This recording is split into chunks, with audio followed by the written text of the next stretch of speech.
Halo semuanya, kembali lagi di YouTube channel aku Tiara TJ. Untuk kali ini aku mengesampingkan dulu nih serba-serbi media dan ada hal yang baru, yaitu adalah Tanya Dokter.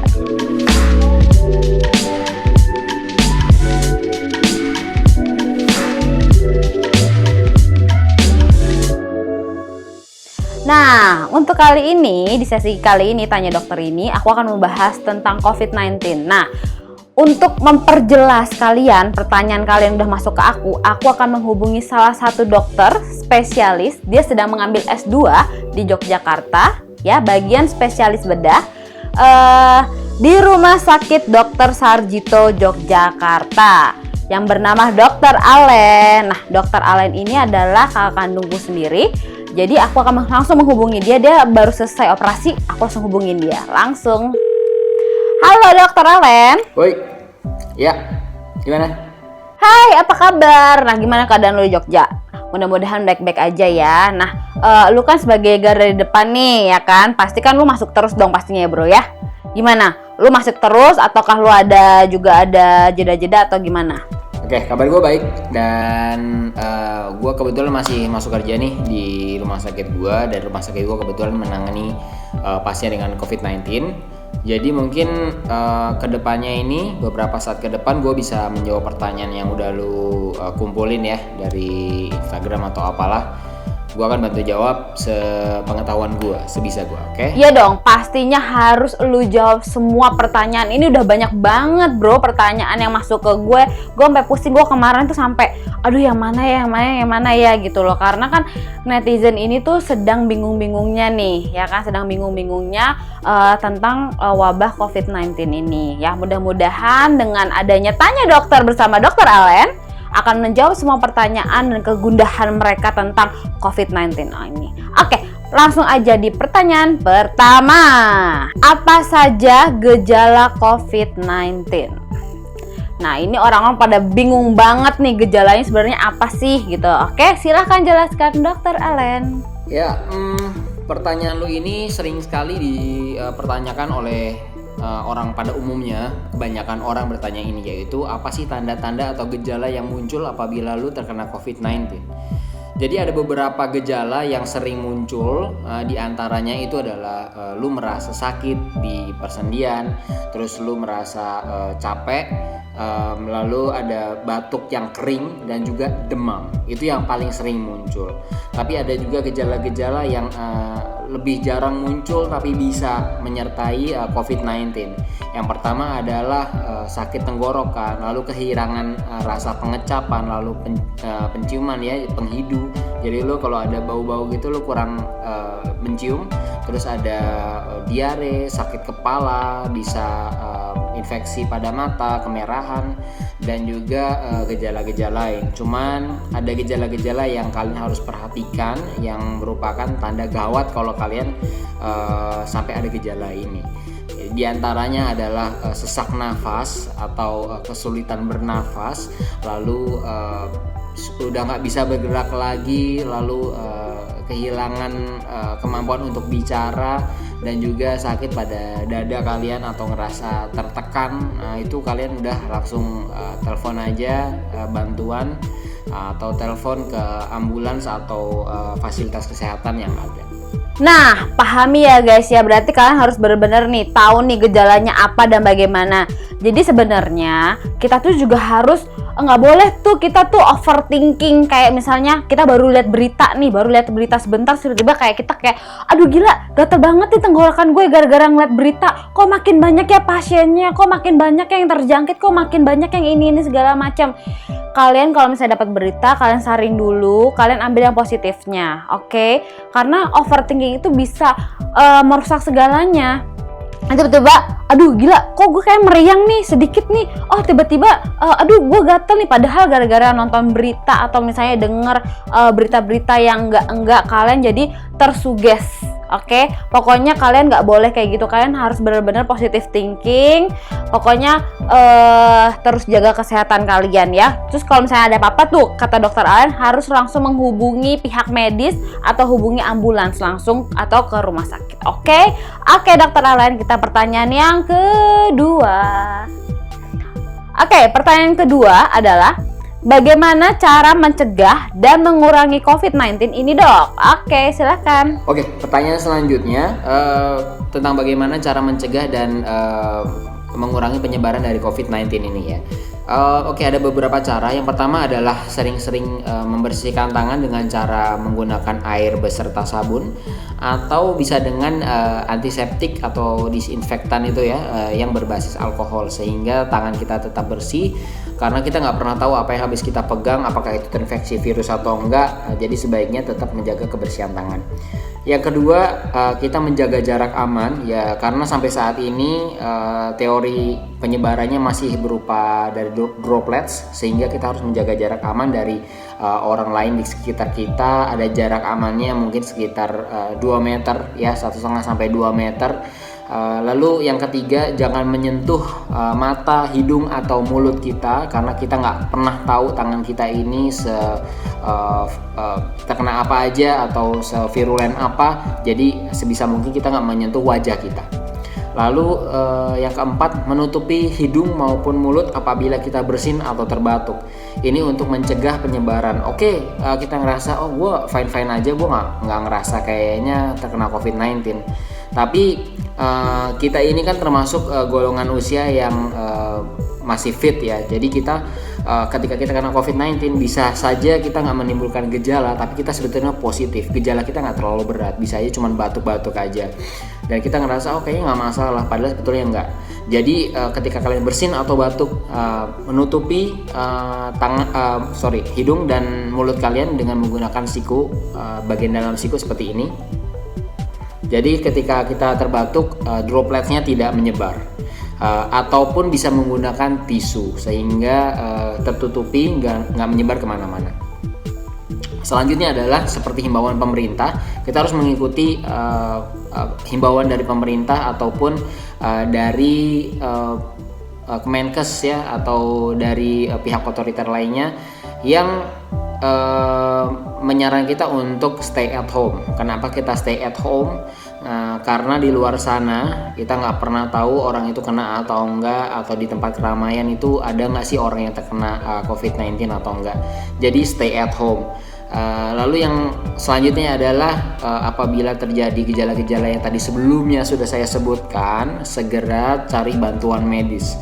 Entah itu demam, entah itu batuk kering dengan disertai sesak nafas, dan kondisinya kita merasa capek sekali, lemah sekali, segera telepon ambulans atau fasilitas kesehatan untuk mendapatkan bantuan. Nah, pokoknya harus siapkan hand sanitizer ya guys. Pokoknya siapkan tuh. Habis itu kita harus sering-sering cuci tangan juga. Kalau misalnya habis pegang apa dan apa, harus sering-sering cuci tangan ya. Pokoknya harus stay at home, stay safe, and stay healthy. Pokoknya jaga kesehatan kalian. Semua itu dari kalian sendiri, kalian masing-masing. Kalian kalau mencintai diri kalian, kalian pasti juga mencintai semuanya. Oke, untuk kebaikan diri kalian dan untuk kebaikan semuanya. Oke, pertanyaan ketiga nih dok. Oke, pengobatan apa nih yang bisa kita lakukan? Nah, pasti pada bingung kan, soalnya kan vaksin kan belum ketemu ya pastinya ya. Vaksin tuh belum ketemu, terus kayak aduh kalau misalnya gue terjangkit gini, sebenarnya obat apa sih yang sebenarnya lumayan ampuh atau apa, atau pengobatan pertama apa atau gimana? Silahkan dokter Alen. Lalu untuk treatment apa sih yang bisa kita lakukan, atau pengobatan apa sih yang bisa kita lakukan? Tentunya ada dua fase, di mana pertama kita bisa mengobati diri sendiri, bukan mengobati ya, tapi take care diri kita sendiri dengan cara apa sih? Pertama yaitu meningkatkan imun tubuh kita dengan cara memaksimalkan kondisi tubuh kita. Dengan cara apa? Pertama, istirahat yang cukup, lalu makan dan minuman yang makanan yang bergizi, lalu minum yang cukup, lalu kalau bisa ditambah multivitamin. Lalu jangan lupa, walaupun nggak boleh keluar rumah, tapi tetap olahraga di rumah. Yang bukan olahraga yang berat sekali sehingga kita kecapean jadi malah drop, tapi olahraga rutin yang ringan sampai sedang sehingga tubuh kita selalu fit. Itu yang bisa kita kerjakan di rumah. Dan apabila ada gejala-gejala yang tadi sudah saya sebutkan, tolong isolasi diri kalian sendiri, jauh dari orang tua kalian, dari anak kalian, dari saudara kalian, diisolasi mandiri selama kurang lebih 2 minggu, sehingga dalam waktu 2 minggu ini virusnya dapat hilang dengan sendirinya, karena pada dasarnya imun tubuh kita bisa menanggulangi atau melawan si virus ini. Cuman kalau gejalanya memburuk, segera menghubungi fasilitas kesehatan atau ambulans atau rumah sakit. Tapi kalau misalnya nggak parah-parah banget, kalian bisa isolasi diri sendiri. Misalkan kalian cuma merasa capek atau batuk-batuk aja atau demam sumeng, itu kalian bisa isolasi diri kalian sendiri. Nah, itu adalah tips-tipsnya ya guys ya. Jadi kalian harus menyayangi diri kalian ya, harus menyayangi juga keluarga kalian atau orang-orang terdekat kalian, dan menyayangi semuanya, oke? Karena kalau nggak dari kita siapa lagi, ya kan? Kalau misalnya nggak dari kita, masa kita nggak mau dong kita sampai terjangkit virus corona atau COVID-19 ini, ya kan? Jadi harus tetap sehat semuanya ya. Oke, pertanyaan keempat ya dok. Siapa orang yang bisa terkena? Nah ini dia, soalnya kan orang-orang banyak kan kayak ada nih, gue paling kesel banget nih. Aduh, gue nggak mungkin kena deh, ya kan? Gue pasti sehat terus. Aduh, gue udah malas banget deh tuh. Pokoknya harusnya kan orang tuh berantisipasi ya. Maksudnya khawatir nggak usah berkhawatir berlebihan, tapi berantisipasi gitu loh. Tapi jangan menyepelekan, karena ini juga namanya juga wabah penyakit. Kita nggak pernah tahu gitu loh bakal kena ke siapa gitu. Kita kan kemana juga kita nggak tahu gitu. Apakah kita membawa virus itu atau misalnya gimana? Kan kita nggak tahu ya. Oke, coba jelaskan. Oh oke. Jadi untuk poin yang ketiga ini juga barusan santer ya diperdebatkan antara salah seorang Instagram ya kayaknya ya. Dia terkenal di Instagram dan dia membuat teori-teori kayak konspirasi gitu. Aku bahas secara medis saja. Jadi ada golongan-golongan usia yang memang lebih rentan terkena. Ya, jadi bukannya ada golongan usia yang nggak mungkin kena, enggak. Jadi semua bisa terkena, usia berapapun bisa terkena, karena kasusnya sudah ada, mulai dari yang baru lahir sampai yang lansia, itu semua ada kasusnya. Dan siapa sih orang-orang yang lebih rentan terkena ya? Lebih rentan terkena ya, ingat, lebih rentan terkena, bukannya pasti terkena atau kebal, enggak, tapi yang lebih rentan. Aku sebutin ada dua golongan. Yang pertama adalah golongan lansia yang biasanya di atas 60 tahun ya, dan kedua adalah golongan usia yang memiliki komorbiditas atau penyakit penyerta. Penyakit penyerta itu apa aja sih? Yaitu penyakit kronis yang sudah ada di dalam tubuh kita yang bisa membuat perjalanan penyakit ini lebih buruk. Di antaranya itu bisa hipertensi atau darah tinggi, lalu sakit gula, ada sakit pernapasan sebelumnya seperti asma atau PPOK. PPOK itu sumbatan napas kronis ya. Biasanya terjadi pada orang-orang yang lama merokok ya. Lalu ya penyakit kronis lainnya pokoknya. Jadi dua golongan itu ya. Pasien yang ekstrim usianya di atas 60 tahun dan pasien dengan komorbid atau penyakit penyerta. Nah, ini yang lebih rentan terkena dan biasanya setelah terkena kondisinya lebih buruk daripada golongan usia yang lain. Nah, guys, kalian harus benar-benar ya dengerin baik-baik tadi ya, yang mana yang rentan. Tapi walaupun misalnya ada yang rentan, ada yang enggak, nah kalian tetap harus berhati-hati ya. Karena mau bagaimanapun kita tidak pernah tahu apakah kita membawa, apakah kita akan terkena, kita tidak pernah tahu. Pokoknya kita tetap menjaga kesehatan diri kita masing-masing dan terus berdoa dan berhati-hati ya. Nah, begitu juga nih guys, kan misalnya udah banyak nih yang terkena ya virus corona atau COVID-19 ini kan. Jadi dari garda terdepan pun kekurangan APD atau mungkin butuh perlengkapan macam-macam dan donasi macam-macam. Nah, di sini Dr. Allen membuka sebuah untuk donasi ya, namanya adalah Light and Care atau LNC. Bisa dilihat di Instagramnya Light and Care.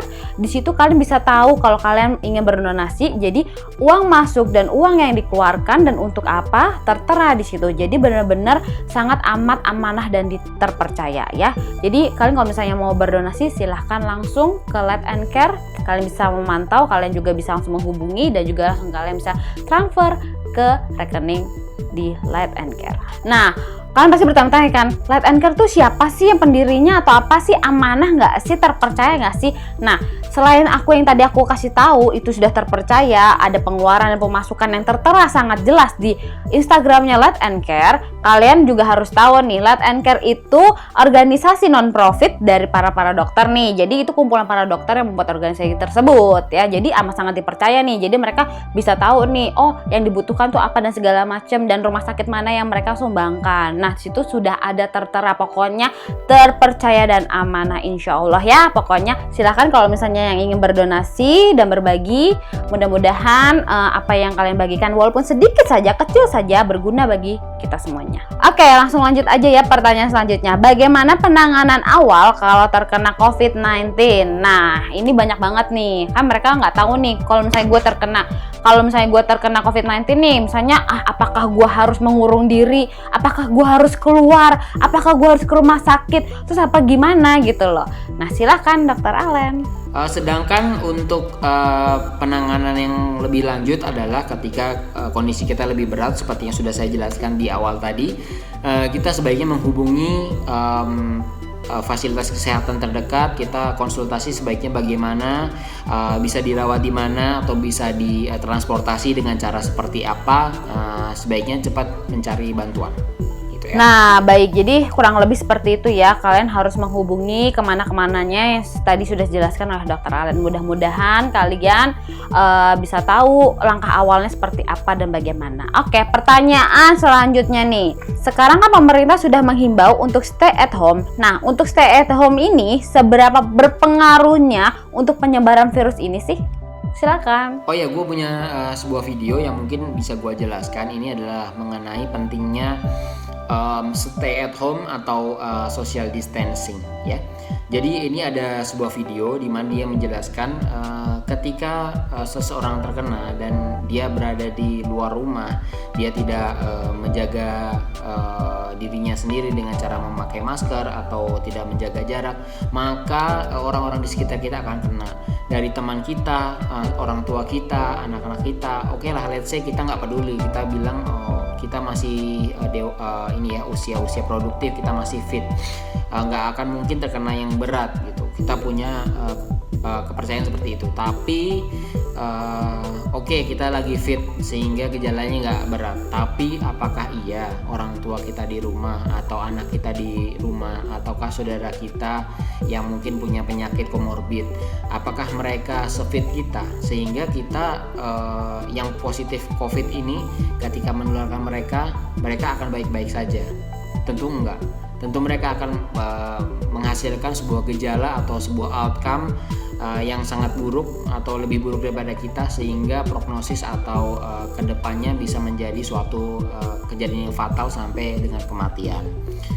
Tapi apabila kita self-contain atau kita berada di rumah kita, maka kita memutus rantai penyebaran kita. Dan pentingnya lagi adalah dengan mengurangi angka penyebaran ini, maka fasilitas kesehatan yang ada di sekitar kita mampu menampung jumlah pasien apabila terjadi pelonjakan, sehingga pelonjakan ini kalau bisa agak datar dan tidak menjulang ke atas. Karena ketika menjulang ke atas seperti terjadi di beberapa negara maju sekalipun, bukan di Indonesia tapi negara maju sekalipun, dengan fasilitas kesehatan segitu, pasiennya banyak sekali sehingga mereka nggak bisa mengobati semuanya, sehingga banyak yang terlantar dan terjadi angka kematian yang sangat tinggi. Itu yang sering terjadi di negara-negara maju yang sudah terjadi sampai saat ini. Jadi kita mencegah hal itu terjadi, tetap stay at home dan social distancing. Nah, jadi kalian tadi apalagi udah ngeliat tuh ada videonya segala macam ya, jadi udah dijelaskan ditambah video, kalian pasti sedikit banyak sudah harus mengerti apa pentingnya stay at home, physical distancing, semuanya yang pokoknya sudah diterapkan, apa gunanya, bagaimana. Kan mungkin kayak, aduh apaan sih physical distancing, aduh apaan sih stay at home, udahlah gue keluar aja. Please banget, kalian hidup di dunia ini nggak sendiri. Banyak orang yang kalian sayangi, banyak keluarga kalian dan segala macam. Please, dari kalian sendiri itu bisa berpengaruh oleh semuanya. Jadi tetap stay at home, oke? Yang tidak berkepentingan atau bagaimana, tetap di rumah, oke? langsung lanjut aja nih. Boleh nggak kasih pesan-pesan nih sama para netizen kita tentang COVID-19 ini? Oke, jadi ada take home message atau pesan yang harus kalian ambil dari video kali ini mungkin ya. Jadi untuk pesan dari gua sih sebaiknya kalian tetap stay at home, social distancing, karena dengan cara seperti itu kalian bukan hanya menyelamatkan diri kalian sendiri, tapi kalian juga menyelamatkan keluarga kalian, teman terdekat kalian, relatif kalian, sehingga penyebaran ini kita dapat tekan dan lebih cepat selesai pandemi ini. Perilaku yang acuh adalah ketika kita berkumpul dengan teman-teman atau dengan saudara kita atau siapapun itu dengan perilaku yang sembrono, dengan nggak memakai masker, dengan batuk tidak ditutup tadi, tidak sering mencuci tangan, itu bisa mempercepat penyebaran dari COVID-19. Lalu adapun gejala-gejala yang sudah aku sebutkan tadi, apabila kalian merasa ada gejala-gejala tersebut, nggak perlu terlalu khawatir, karena kekhawatiran itu juga bermain di pikiran kita sehingga bisa menurunkan imun tubuh kita juga. Jadi kita harus tetap berpikiran positif. Apabila kejadiannya merupakan gejala-gejala yang minor atau gejala yang ringan, kalian self isolation atau mengisolasi diri sendiri. Apabila kalian kira-kira habis kontak sama orang yang terkena COVID-19 atau suspek COVID-19, ataupun kalian dari luar kota atau dari daerah yang zona merah, ataupun habis bertemu sama orang yang mencurigakan, pokoknya kalian harus self isolation selama 14 hari. Lalu untuk himbauannya sekarang, jangan mudik ya, jangan mudik karena dari Jakarta itu adalah red zone di mana penderitanya sangat banyak, sehingga kalau kalian pergi ke daerah-daerah kalian akan menyebarkan virus yang mungkin kalian nggak sadar kalian sudah ada, kalian bawa ke daerah, sehingga di daerah kalian sendiri akan terjadi suatu lonjakan atau suatu peningkatan jumlah pasien atau penderita COVID-19. Tetap stay at home, work from home, dan tetap terapkan perilaku bersih dan sehat. Itu aja yang bisa gua sampaikan. Mungkin nanti kalau misalkan ada pertanyaan-pertanyaan lagi yang mungkin belum kejawab atau kalian masih mau tanyain, mungkin bisa melalui adik gua, si Tiara. Kalau ada waktu nanti gua akan kontak lagi sama dia untuk menjawab pertanyaan lebih lanjut. Kira-kira kayak gitu. Oke, stay safe, stay healthy. Semoga pandemi ini cepat berakhir dan kita semua bisa beraktivitas secara normal dan kita semua sehat. Amin ya robbal alamin. Bagi yang puasa, selamat menjalankan ibadah puasa. Ya, dah. Nah, itu adalah kurang lebih itulah pesan-pesan dari Dr. Allen atau informasi yang bisa berguna untuk kalian tentang COVID-19 ini. Pokoknya terima kasih ya Dr. Allen. Semoga di sana juga sehat. Pokoknya selalu pakai APD sama bertugas ya. Semoga kita juga semua berdoa supaya wabah COVID-19 ini cepat hilang, cepat kembali seperti semula, kembali normal. Kerja juga jadi enak, bisa kumpul-kumpul, bisa apapun itu. Mungkin aja ada banyak kerjaan yang tertunda, mudah-mudahan semuanya kelar dan berjalan seperti awal dan semula ya. Pokoknya kita berdoa masing-masing, jaga kesehatan kalian, tetap stay at home, stay safe, stay healthy, semuanya pokoknya berawal dari kalian. Kalau bukan kalian, siapa lagi? Nah, oke, teman-teman semuanya, episode Tanya Dokter ini bukan cuma satu episode, akan banyak episodenya. Nah, jadi kalian yang pengen tahu nih tentang tanya-tanya Dokter Allen, oke, tentang apapun itu, misalnya, aku mau tanya dong tentang ini, tentang segala macam. Kami membuka pertanyaan itu untuk kalian dan kami akan menjelaskan untuk kalian. Oke, mungkin aja dari penjelasan kami, informasi kami berguna untuk kalian. Oke? Nah, pokoknya jangan lupa like, share, komen, dan subscribe. Dan jangan lupa bunyikan lonceng kalian untuk terus mengikuti informasi-informasi yang terupdate dari aku, dari media, Tanya Dokter, dan berbagai macam segalanya. Oke? Pokoknya terus ikutin aku. Bye!